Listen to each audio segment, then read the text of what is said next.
why live by a rule is that for most of us, it's a matter of necessity. Living by a rule and the desire to live by a rule is the equivalent of acknowledging the fact that we need help, which is the beginning of spirituality. It's the greatest prayer.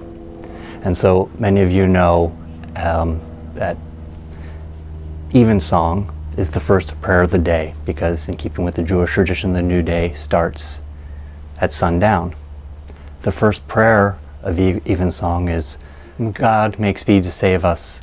O Lord, make haste to help us. The first prayer of the day is, God, help me. It's the beginning of spirituality. God cannot enter into a life that does not acknowledge the need for God, or the acknowledge that on my own I can't do this. And so we set out to write a rule, recognize that we need a little something to give us the impetus to get on with our life, to sort of set parameters on what we might like to achieve and do, and the way we might like to live our life. Because most of us would have to admit that we need a lot of reminders about how we want to live, that it's easy to fall back into old habits or to become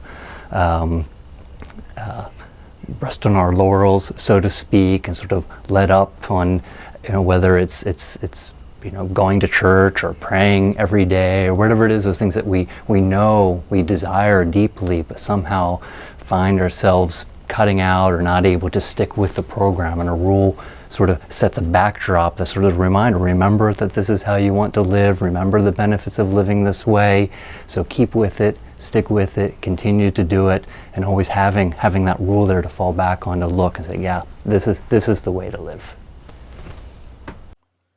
When you connect with nature, what makes it meaningful?